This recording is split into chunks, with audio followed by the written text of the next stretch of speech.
गोविंद जय जय गोपाल जय जय। राधा रमण हरि गोविंद जय जय। राधा रमण हरि गोविंद जय जय। गोविंद जय जय हरि गोपाल जय जय। बोलिए गोविंद भगवान की जय। सद्गुरुदेव भगवान की जय। आइए अपने चित्त को वहीं ले चलें जहां कथा श्रवण कर रहे हैं। मैत्रेय जी विदुर जी को सुना रहे हैं, सुखदेव जी परीक्षित को सुना रहे हैं। एक हरिद्वार में गंगा तट पर, एक सुखपाल में गंगा तट पर, और दिति की कथा आपने सुनी। दिति की भूल, असावधानी, राक्षस को जन्म देना। जब ये बात सुनी दिति ने तो बड़ी घबरा गई। मेरे उदर से राक्षस जन्म लेंगे। हर असावधान व्यक्ति को बाद में सूझ होती है तो वो घबराता ही है, पछतावा होता है। लेकिन प्रायश्चित जो होता है वो सुधार कुछ कर देता है। जब प्रायश्चित हुआ, भगवान शंकर से उन्होंने क्षमा मांगी, कश्यप जी से क्षमा मांगी। उसके बाद में कश्यप जी ने कहा, देवी घबराओ मत, तुम्हारे उदर से राक्षस तो पैदा होंगे, लेकिन उन राक्षसों के लिए, उन पुत्रों के लिए, तुम्हारे पुत्रों के लिए इतने बलशाली होंगे, इतने पराक्रमी होंगे, सारे त्रिलोकी पर विजय प्राप्त कर लेंगे। और उनके लिए भगवान को स्वयं अवतार लेकर के आना पड़ेगा, तब उनकी मृत्यु होगी। तो दिति बड़ी खुश हुई, बोले आया है सो जाएगा। यहां से तो सबका जन्म जिसका हुआ है वो मरेगा ही, लेकिन जिसके मारने के लिए भगवान को आना पड़े तो बड़े भाग्यशाली हैं मेरे पुत्र।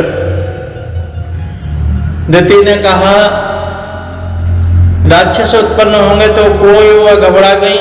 तब कश्यप जी ने कहा कि उनका संहार करने के लिए भगवान नारायण आएंगे, तुम चिंता मत करो। कश्यप ने दिति को ऐसा आश्वासन दिया कि तेरा पौत्र महान भागवत भक्त होगा, तेरा जो पौत्र होगा, तेरा जो नाती होगा वो बहुत भागवत भक्त होगा, भगवान का भक्त होगा और महान वैष्णव होगा, और प्रहलाद नाम से जगत में विख्यात होगा।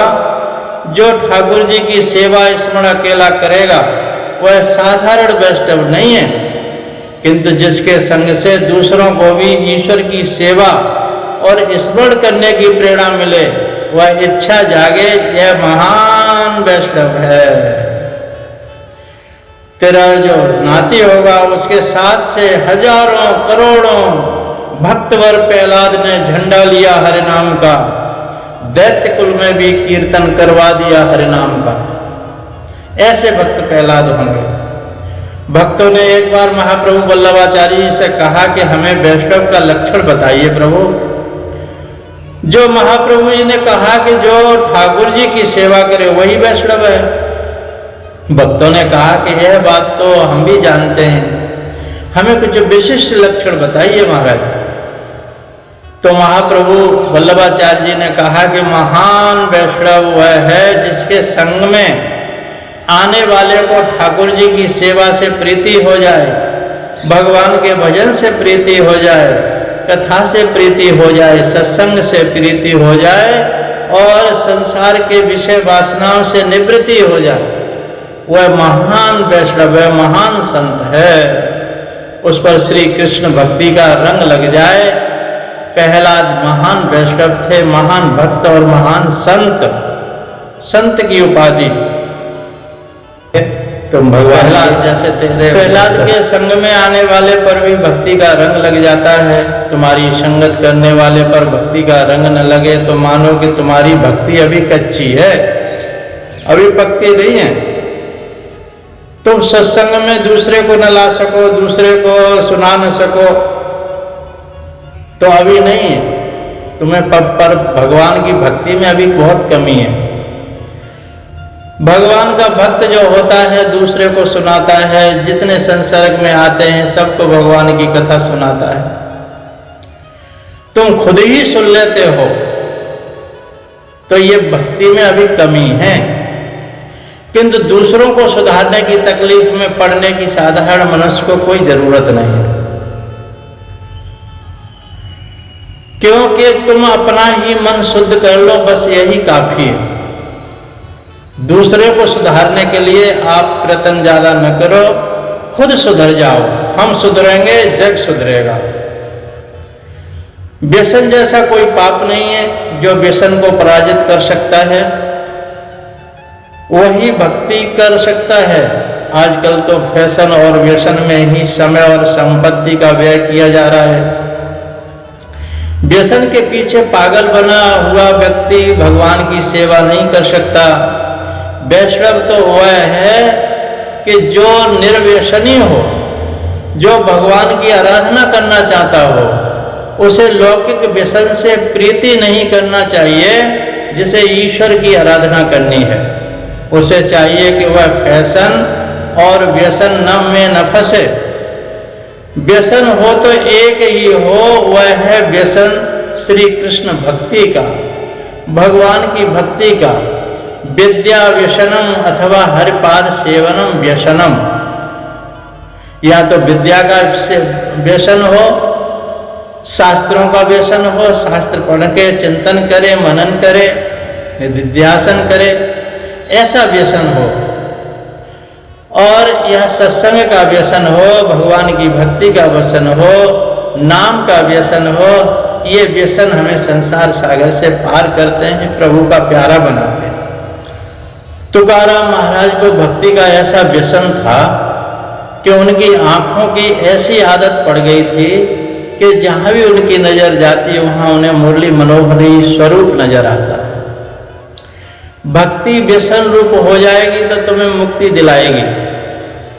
भक्ति व्यसन सी हो जाती है तो तुरंत मुक्ति मिलती है। राज्य सिंहासन समाज नहीं सुधरता, संत नहीं सद्भाव के द्वारा उसे सुधार सकते हैं। प्रहलाद के संग में जो भी आए उन सभी का उन्होंने कल्याण किया। दिति गर्भवती हुई, उसने सोचा कि मेरे पुत्र देवों को कष्ट देंगे, अतः उनका जन्म शीघ्र नहीं हो। इस विचार से दिति ने 100 वर्षों तक गर्भ धारण कर रखा। सूर्य चंद्र का तेज क्षीण होने लगा। देव घबराए। वे ब्रह्मा जी के पास आए और उनसे पूछा कि दिति के गर्भ में कौन। उन्हें ब्रह्मा जी ने दिति से के गर्भ में जो थे उनकी कथा सुनाई। ब्रह्मा जी बोले कि एक बार मेरे मानस पुत्र सनकादिक ऋषि घूमते फिरते वैकुंठ लोक में गए। इससे आगे की चर्चा अगले वीडियो में सुनेंगे। इतना ही कहकर के वाणी को विराम। बोलिए सच्चिदानंद भगवान की जय। जय जय श्री राधे, जय जय श्री राधे। बोलिए सच्चिदानंद भगवान की जय, सद्गुरुदेव भगवान की जय।